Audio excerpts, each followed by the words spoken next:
The worst horror movie I ever saw was fucking great.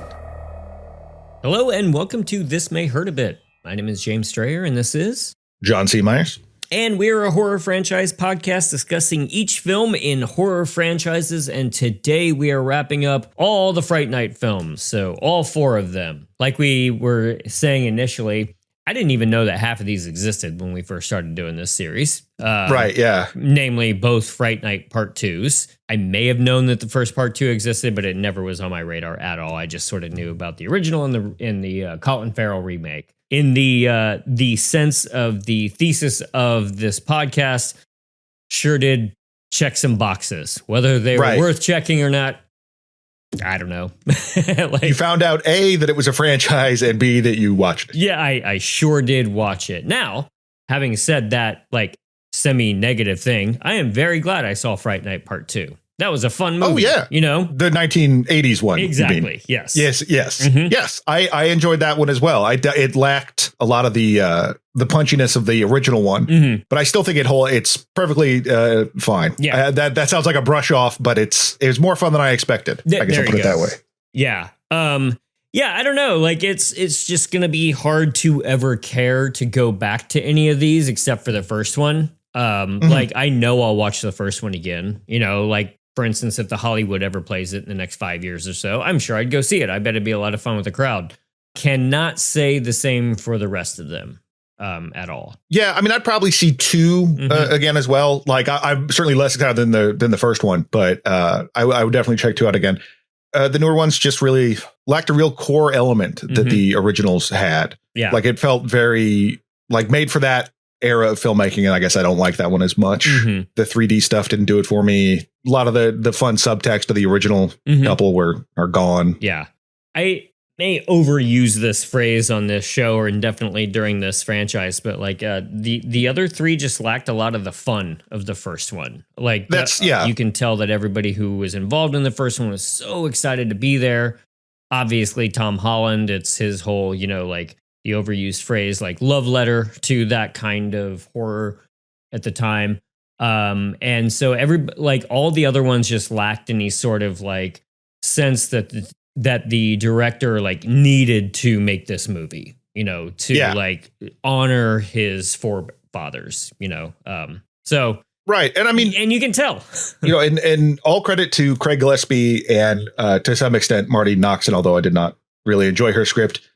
She tried to do something there. I think like there's elements of like of subtext and actual themes that don't really exist in the straight to video sequel, or at least are presented a lot worse than that. But it's still just there was too much going on. They really kind of overcomplicated a very simple story to try to modernize it. And in a lot of ways, it just really doesn't work. Yeah. That simplicity of the first one is what makes it so great. You know, simplicity and also like almost, I mean, maybe innocence too, like a certain innocent quality that I think you'll only get in that kind of like era of 80s filmmaking too, before everything had to be more, you know, extreme in the 2000s. Right. Where everyone's a bit more cynical and whatever. But I do think there's also, you run the risk pretty much immediately of, okay, well, now, you know, vampires exist. Now we have to deal with more lore and that kind of stuff. Whereas the first one, you were a little bit more open to kind of have fun with it. Do you think that there's any other, I mean, without just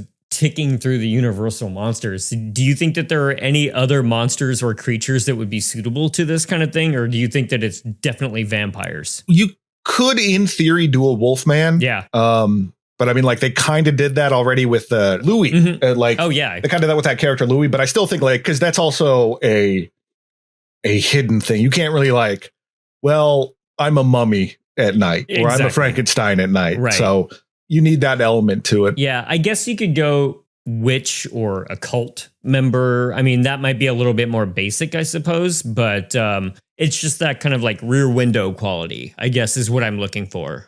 Because you could put all kinds of supernatural stuff in there. Like maybe your neighbor is Dr. Frankenstein. Right. You know, that'd be fun. Like, you know, building. He's taking sacks full of fresh body parts into his house at night to build a man. Right. Or it's the doctor from Day of the Dead that's trying to train Bud. Yeah. That would be kind of fun. I mean, there's obviously something extremely romantic about vampires, something like sexy, like there's the voyeuristic quality that we touch on in the beginning of the first one. That may not quite be there with Wolfman. And Wolfman, you get him what, once a month? Once a month, yeah. So Charlie says like, "Oh my God, my next door neighbor is a werewolf." Like, but I'll prove it to you in a month. Right. When this happens again, like we gotta sit around until then. Or he gets just like gets a projector off of Amazon or something and projects the moon onto his wall to try to get him to turn. Right. Yeah, I don't know. Like you could do other stuff and maybe, go through the universal monsters, but there is just something inherently like kind of cool and sexy about a vampire and spying on him at night and not coming out during the day. And the neighbor quality of you have to be invited in. Right. That's a big deal, really. Now, when you try to put these rules onto other creatures, the inviting you in is a very neighborly thing. Yeah. I don't think anybody else has. No, and I think they played with that really well in the 2011 one. That they kept making that a regular running bit. Yeah. Even when he destroys the house, which I think is pretty funny. Which I think is another element of this is the way that we sort of, I don't want to make a universal to my own experience because we live in Portland, which is a very weird place. But like the view of suburbs, I feel like has changed over the years. Right. It might just be my own view of it, but the atomization of people and kind of like going out to the suburbs and instead of being the first one where it's the vampire is invading your homey space, that you turn the suburbs into this deader, more atomized, individualistic thing where everyone is like not communally living. They're just living individually next to each other. Sure. And it seems like that was for the style of 2011 and what they were doing with him, sort of like, oh, all these people that live here are just drifters or whatever. Transients. Yeah. That like plot wise, that covers up kind of his stuff. But I feel like they could have gone more into the fact that, you don't know what your neighbors are up to. Yeah. Why don't you get to know them? Right. I mean, using that as more of a vehicle for the horror. I would actually like that a lot because that's just something that I think about personally, which is where like now it is like people don't answer their doorbell. Right. Because when it rings, because like, wait, you didn't text me before you came by my house? Like, right. Even that kind of simple things. I'm not saying I am perfect by any means, but I at my neighborhood, I am surrounded by very old people, and I do my best to help them out on little things when I can. But I know that there's this pervasive sense of like avoiding your neighbors these days. That I'm not saying that we all need to do stop and chats all the time, but right, I'm not letting them in. Right, sure, they are not allowed in my house. Yeah. But yeah. No, and I think that would be kind of a fun thing to explore too, is, with the prevalence of Ring cameras and that kind of stuff, is that as a vampire, you're constantly surveilled, but a vampire, who cares? Right. No one can, if you're not picking up on video, you could just wander around and do whatever. Totally. This would be a good transference for the energy vampire of What We Do in the Shadows, where it's just like the stop and chat neighbor. Which is why everybody wants to avoid their neighbors these days. Like, you mean I got to make small talk with another human for 2 minutes? Which is not that big of a deal. But then you get in the one of the greatest characters on television, the energy vampires. Right. Which, I have not watched. I fell off watching that show. I had no particular reason. So, I don't know if some of the stuff that I'm thinking or suggesting has already been covered in that show. Right. But, I know that's a fun take on it too, is just like, instead of going with the terrifying aspect into the suburban lifestyle, it's just, what if it was just everyday people who also are vampires? Right. Right. Yeah. I mean, that certainly touches on the whole, like what we always say it near the end of these wrap ups is like, where would you go next with this series? So if you wanted to get back to the suburban quality, I think that's a great angle. Like we are, striated may not be the right word, but we're so much more siloed from each other now. Like, I don't know a couple of my neighbors like down the street yet at all. And there used to be a time where everybody knew their neighbors. So I don't know. I think that's worth exploring. Yeah. And then, you could also play with the being online aspect of it too, where you have Next door. Yeah, next door, whatever. Like you have all those weirdos that are just like, I'm on pedophile watch. Oh, and I'll wear a t-shirt that says like the only good pedophiles are dead pedophiles. Like, why do you have a shirt that says pedophile on it? Right. Where it's just like, there's actual stories of a vampire. So like the guy actually is leading an anti-vampire group. Totally. Yeah. Yeah. As with me all the time, if you get the online thing in there, you know, and how it's rotting people's brains, like I will be on board with that immediately. I mean, that would work also too if you're the energy vampire. Somehow I'm able to steal your energy through the internet. Yes. I don't know how that would work. That's a little bit more of a brain scan kind of situation. For sure. So along those lines, and then maybe reverse engineering this, but like whether or not we always liked what they did with Peter Vincent, I always thought it was effective what they like his new professions. Well, that's not completely true, considering the magician didn't work for me at all. I did think that the Ghost Hunter one, as much as I didn't care for that character that much, I understand how that's the updated version for Peter Vincent. Yeah, I thought that was a much better update. I mean, like that wasn't as much of a thing in 2011, I don't feel like, but I think as far as updating that role, I thought that was a smarter move. Yeah, so I can't really think of another option for like if we were to remake Fright Night yet again, like, and what it would be now instead of Ghost Hunter, it would have to be some sort of like weird, I don't know, TikTok vampire hunter who wants his likes and subscribes and, like that kind of stuff, which. Basically just like a struggling creator or maybe someone that was once riding high and then, maybe went too far down the conspiracy hole and people are like, he's washed or. Right. Or it's like, look, all I did was use a whole bunch of racial slurs. I don't see why that means I should no longer be allowed to fight vampires. Right. You need me. Yeah, you need me on that wall saying those words. Yes, we don't. We don't actually. Go away. The Peter Vincent's obviously the best one is, of course, the original. And then, we got the Magician in the remake and then the Ghost Hunter. So, don't have to ask which one you like the best, but because I think we exhaustively covered our Peter Vincent thoughts. You know what you do? You modernize it. You make it meta. Whatever. It's just Dan Aykroyd. That would rule. Actually, yeah. It's not even like it's Dan Aykroyd playing like a movie version of Dan Aykroyd. Totally. Yeah. Constantly. Because I have heard stories of him like being on set, and if you give him the chance, he will just go off on all this kind of stuff. Like in a good way, like people enjoy listening to it. It's not like the stories you hear about like Jim Caviezel like cornering people and yelling about awful stuff. But it's that he's way into this stuff. And so being an occult weirdo, then that would be, I mean, that of course goes a little bit into the Ray Stantz Ghostbuster side of things. Yeah. But it's also just him. So I think that would be, you could capitalize on that without directly being Ray Stantz and saying Tobin Spirit Guide or whatever. Like also buy my vodka. Yes. I mean, the only thing that can stop it is if I get super drunk on a very specific kind of vodka. Yes. I mean, weren't Dan Aykroyd's parents like the same type of people? They were like, ghost hunter hucksters or something like that. I have no idea. I have a feel maybe I'm disparaging Dan Aykroyd's family, but you're just making a broad sweeping statement about Canada. Yeah. They're all hucksters. They're all huckster ghost hunters up there, but they got free healthcare. So if there's a steady paycheck in it, I'll believe in anything. That sounds great. Right. I will hunt whatever you want. Yeah. That's a great idea. Dan Aykroyd is Fright Night. Yeah. Or you get the William Frakes type of thing. What show was he on? I can't remember. Believe It or Not. Believe It or Not. Yeah. Believe It or Not. Yeah.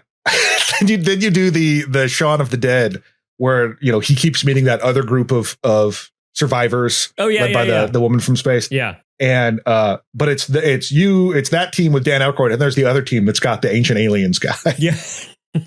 Totally. Answered with everything. The Babylon 5 hair. Aliens. Yeah. Telling you it's vampires. Obviously, the best Evil Ed is the original. No one even remotely comes close on that one. The two others were a far cry, even though after having seen the 2013 one, I've got a little bit more sympathy for McLovin. on that one. Oh, sure. Yeah. It was just such a jarring jump. And again, like I had forgotten that Mintz-Plasse was Evil Ed when I fired that up. So that was a bit of a shock. But after seeing that third one, I'll take a little bit more McLovin. Yeah, I mean, I think it's just how he was used versus like the performance itself. I think Christopher Mintz-Plasse did a fine job. I didn't like their relationship as much.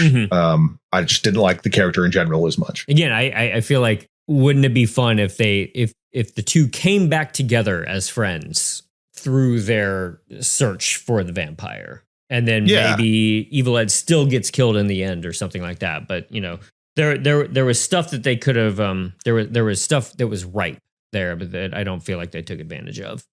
But I mean, aside from, I don't want social media or online behavior to be our go-to for every single update of every horror movie necessarily, but I could certainly see how Evil Ed would embrace that as well. Also, being like, if we were to remake Fright Night, it would, he's some sort of dumbass content creator type of guy who's searching his own vamp.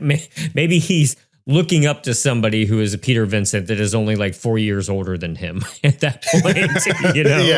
Yeah. Then I would just start to feel bad, because then it would be like, oh, Evil Ed really he's just an annoying like online guy. Whereas, in the 80s, you could be an annoying and just be in a comic book store, which is a little bit more where I'm comfortable at. I like that kind of annoying, not this new kind of annoying you have. Right. Yeah, I think just turning him into the newest one into just an annoying frat guy just was not necessary. Yeah. Really flattened the character in ways that were uninteresting, but that was so much of what the movie was doing. It just wanted to sort of deliver a ride, an experience versus telling a story. Yeah. I think it's interesting though, where like, without even thinking about it, I barely mentioned, I mentioned 2 to 3 other characters before I even think about our protagonist, Charlie, and how you might update him, because he is so just sort of there. He's just sort of there. And again, like, nothing against any of these actors, because like William Ragsdale, I still like William Ragsdale. Like they all bring their own like humanity and fun to it. But in the script, they're really just the vehicle for everyone else to do stuff. More so, I say more so in the first 2, because in the Fright Night, 80s Fright Night 2, that he's, he's dealing with his own vampirism, but it seems more like other people are reacting to him versus his internal struggle of like, oh, do I bite this person? What's going on with me? Totally. Like that was a little glossed over. Yeah. But they're fine. I don't know what else you would do with that role, because that's kind of what he needs to do. Right. I think in the 2011 one, they go, well, he's going to be the one that has to figure it out, that knows and is trying to, or like to be convinced and to then sort of have his come to Jesus moment, so to speak. But I don't think that did much for it either. Yeah. I mean, I guess you could say that he was even more proactive in the sense of like, he puts on a burn suit and rushes him at the end. That's true. Yeah. So he is a little bit more a physical, I suppose. But that was a little goofy to me anyway. So. Yeah. That seemed like, it was primarily done just so we could do that effect. It didn't seem like for sure, a satisfying way to beat the vampire. Yeah. Amy, also barely worth talking about. Like, I like her in the first movie because she's fun to watch, and I like her makeup effects at the end, and she's actually pretty solid in the club seduction scene. Yes, I still love that scene. Amanda Beers in that club scene is great, and that was something, that was a piece of magic I don't think they've ever been able to successfully capture in any other ones. Agreed. And I think that some of that's with the lead actors, but just the whole vibe of that scene and the way it's put together, I really like. And Jerry Dandridge, I mean, has to go back to Chris Sarandon. Absolutely. That's kind of it. As we were saying, like, I think Colin Farrell's fine in the remake. I didn't like him quite as much as I think I originally liked him. And maybe, again, that's coming from watching these all in a succinct period of time. Yeah. But I quite like Colin Farrell a lot. And I've only grown to like him even more since this came out. So it was fun to watch him in more of like a hunk role like this. Yeah, I was very anti Colin Farrell for a long time, because I was just, he was Hollywood's bad boy, whatever. And I just didn't care. Totally. But then like you actually, I see In Bruges, I'm like, I actually really like this guy. Chris Sarandon is just a charismatic, such a charismatic person, and brings so much to Jerry. And I think part of it is also that Jerry is more human in the first one, and they like Strandon fought to make him that way. Mm-hmm. To have it not just be that this looming figure that he is, just leave me alone. Yeah. Just, I don't want to deal with all this. I don't want to have to attack you, or I don't want to be threatening. I'll be like, it keeps escalating, but he's like, I just go away, versus like, no, everyone's here to serve me and be my food or whatever. That he is just trying. He's more trying to integrate with society, I think, than the other ones have been. Having said that, I liked the collection of vampires in part 2. Yes. The polycule, as you called them. Yeah. Right. Yeah. I mean, roller skating vampire, forever love that guy. So I'm all for that. Yeah. And again, I think it's that those actors and the relationships that they have on screen really makes you want to spend time. So when they're hanging out bowling, it's like, yeah, that's fine. Mm-hmm. I'm not angry about this the way I might be in some other movies. Is that I'm liking these guys and hanging out with them. Mm-hmm. It's, why not just throw a guy down a bowling alley for a little bit? For sure.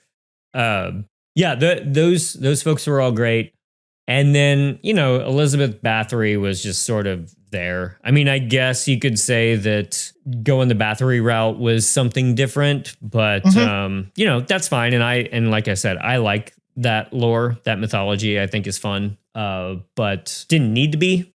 I guess I'm all for like a sexy Romanian vampiress going that angle, like maybe even go a little Frank Frazetta with that, with her outfit, and like a little bit more like ostentatious would be kind of fun. Yeah, I mean, like they were going a little bit more like Blade, Underworld, a little bit kind of with the sleeker, more leather kind of thing. Mm-hmm. But yeah, if there was a little bit more of that push pull of, look, she's a crazy vampire, let me prove it to you. Mm-hmm. Because it feels like there was only that one scene with her and Amy where she's like taking the Bible away, where she's inexplicably in Amy's room at 3 in the morning or whatever. But otherwise, it just sort of is him convincing people independently, and there's not that direct confrontation like in 1 or 2, where there's like, he's toying with his image a lot more. Yes. Or he or she, I guess, because Regina in the second one does that. There was a little bit less of that cat and mouse element to it, and more just the hunt. Right. I mean, that covers our main characters, I think. Pretty much. It's a pretty small movie. I mean, obviously we talked about Peter Vincent in terms of his jobs, but Roddy McDowall,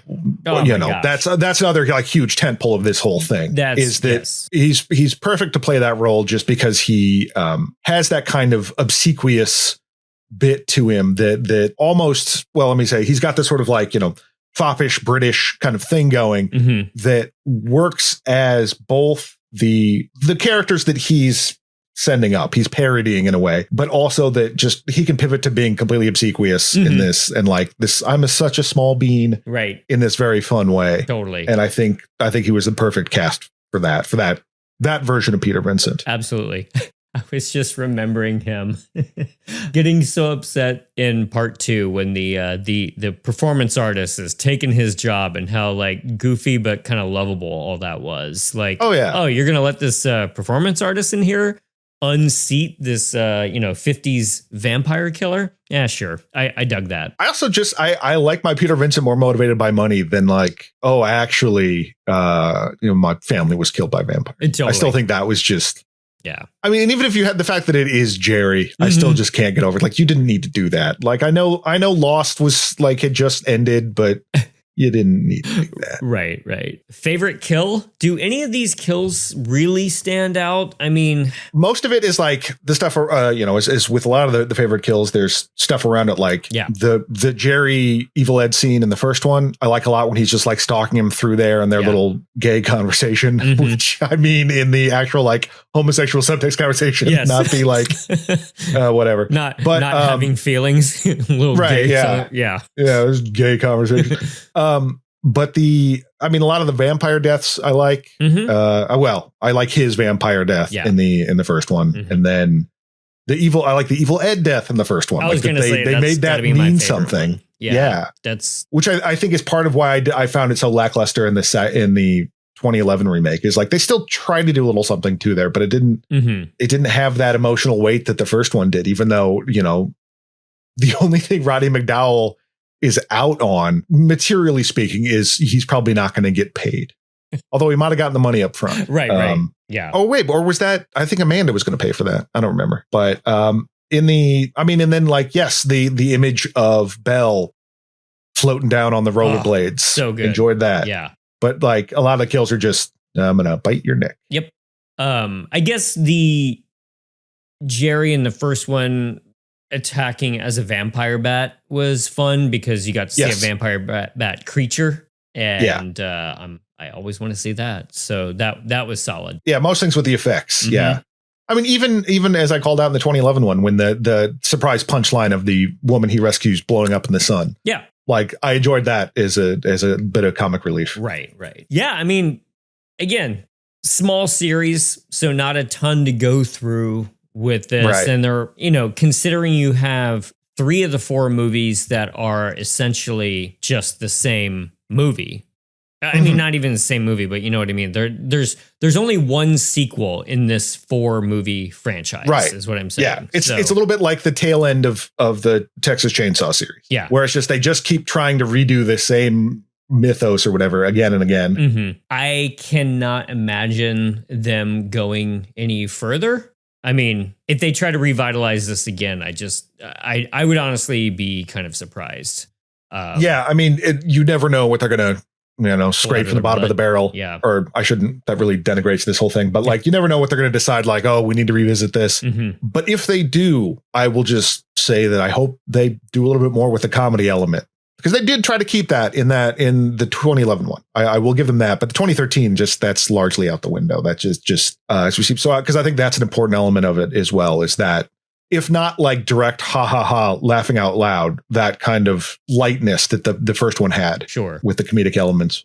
I was trying to think of who would make a good, what actor would make a good Jerry Dandridge. And I went right to, but I don't like this now that I've thought about it. I went right to like David Desmalchin being your updated vampire next door. But like part of me wants to go like fully in the other direction and be like this, like, what if it's just like some hippie guy or something? Like, nobody that lives in a ghoulish like mansion with the gothic complexion that someone like Desmalchin has, just like, or what it's just like some like, I don't know, goofy old man or something like that. Just like something that's so far off the beaten path. You'd have to find your atmosphere in another way. Like, I'm not saying that Jerry Dandridge is the Big Lebowski necessarily, but like looking for something that's more like harder to convince somebody that they are a vampire. Sure. I mean, because I think you go, I bet you could do it with Dust Malcolm, but I think there's a certain amount, like if you get a guy that like looks like Chris Angel. Yeah. Okay. I see why you think he's a vampire, but he's not. Where it's more, if there's some plausible deniability about it, then that works a little bit better. Yeah. Like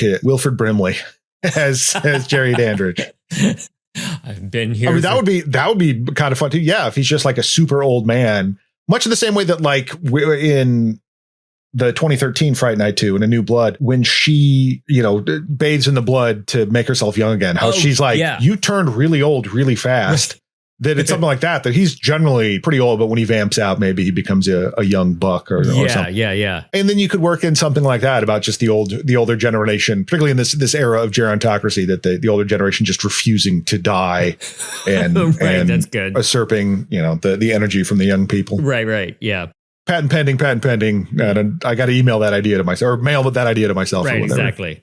Yeah. And how, the young kids on social media take him down, Right. Yeah. They take down these. Yeah. They Me Too a vampire.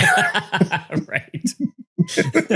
I mean, I think that's all I got on the Fright Night series. It's not that dense of a thing. I think the first one is probably the most thematically rich, but as is sometimes the case. Yeah. But yeah, it's fine. I don't not recommend it. Yeah. Well, and I think to the right audience, I think the 2011 one is fine. It's just not my cup of tea, but definitely the first 2 I recommend. Yeah. First one, big time. But the second one, it's like, yeah, it's fine. Yeah. Check it out if you're in the mood for that. But yeah, I was chatting with a few people on the Instagram page about how some people came to the franchise through the Colin Farrell version and then went back and saw the original. And that makes perfect sense, especially if you are of a certain age, I mean, if you want to try to apply that like gateway horror thing to it, it's totally, you can totally do that. Because it is, since it's fun and a little less like, particularly that first one where there's a lot of the fun physical effects.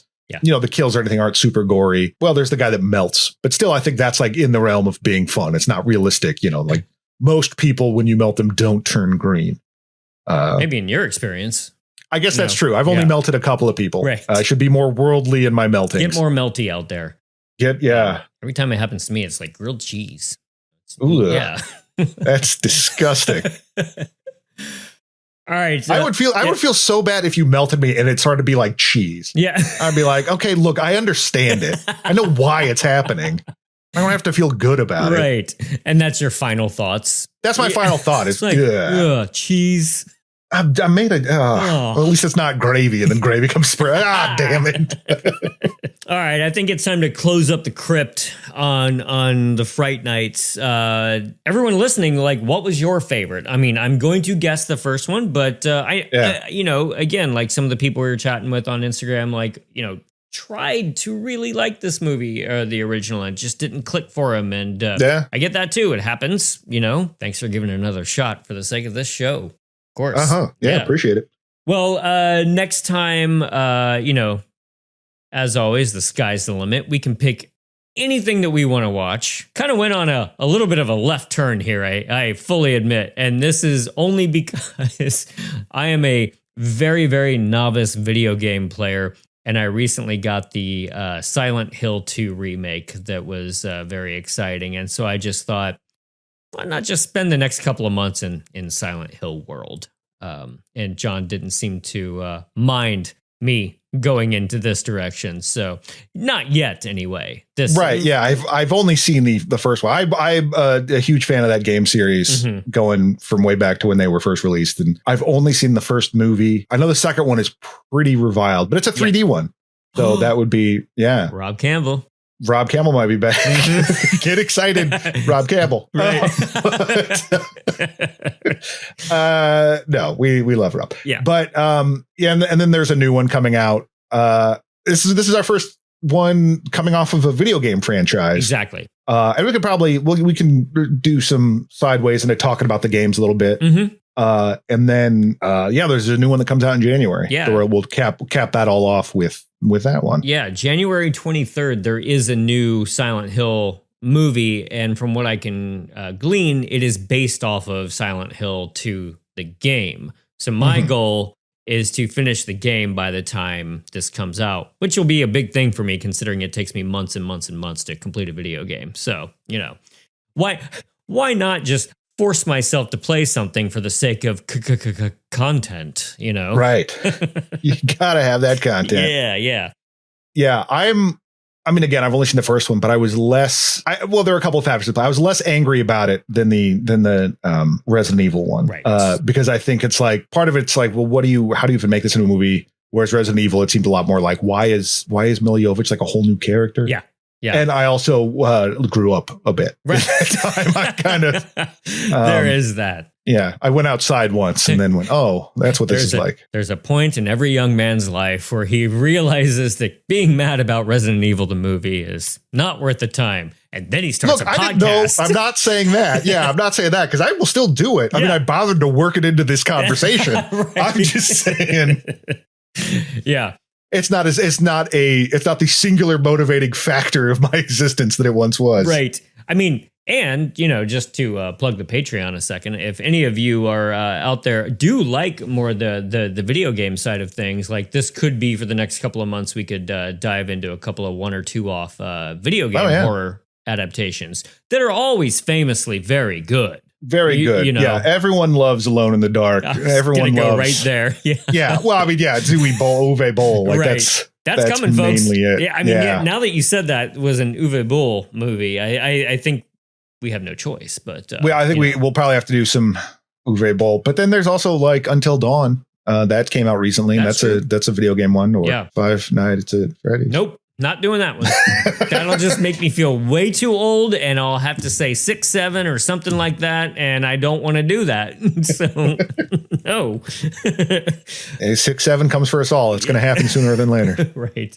Although, to be fair, if we're talking about it, it's long day. I was gonna say, I was even around my friend's 11-year-old son, and he's just like, "Yeah, nobody says that anymore, Dad." So we've already like moved no one's. on. Aren't you face maxing? Yeah. Isn't that a thing? Yeah. I've been wasting my time face maxing. Right. All right, everyone. Yeah. So check out Silent Hill, and we'll be back in a few weeks for that one. Yeah. And again, you can check us out on Patreon. We're going to be covering a couple of Christmas slashers. We haven't 100% settled on those, but if you're new to the show, you can go back and listen to our Silent Night, Deadly Nights if you want to get in the spirit. And also, do we do Black Christmas? We did all the Black Christmas. Yeah. Which is sort of similar to this in that it's just 3 remakes. Yes, there you go. Right. So yeah, we're gonna do a couple of Santa Claus slashers over on the Patreon this month. If you want to check those out. Yeah. And then even if you don't, watch Silent Night, Deadly Night 2 and watch Black Christmas. Yeah. 2 great holiday horror films. There you go. Although 2 very emotionally different holiday horror films. For sure. I don't know if great is the right word to use for Silent Night, Deadly Night 2, but no, I'm staying with it. It's stay great. with it. I love it's great. it. Especially if you watch it at a holiday party with your friends. Yes. Yeah. And some eggnog and hot buttered rum. So yeah, I'd put it up there. I'd put it up there with any of Tarkovsky's work, any of the any Oscar winner. Mm-hmm. Yeah, just as important. Right at the Oscar rush towards the end of the year for sure. All right, everyone. Well, thanks for tuning in. Thanks for checking out all of the Fright Nights with us, and stick around for all of the Silent Hills coming up through January. So until then, good night. Good night. This has been a Caretaker Press production. It was produced by James Strayer and edited by John C. Myers. Logo by Ethan Kimberling and music by Michael Arthur Holloway, who you can find on Bandcamp. Follow us on Instagram at thismayhurtabitpod and email us at thismayhurtabitpod@gmail.com. Give us a 5-star review over on your favorite podcast app, and we'll see you next time.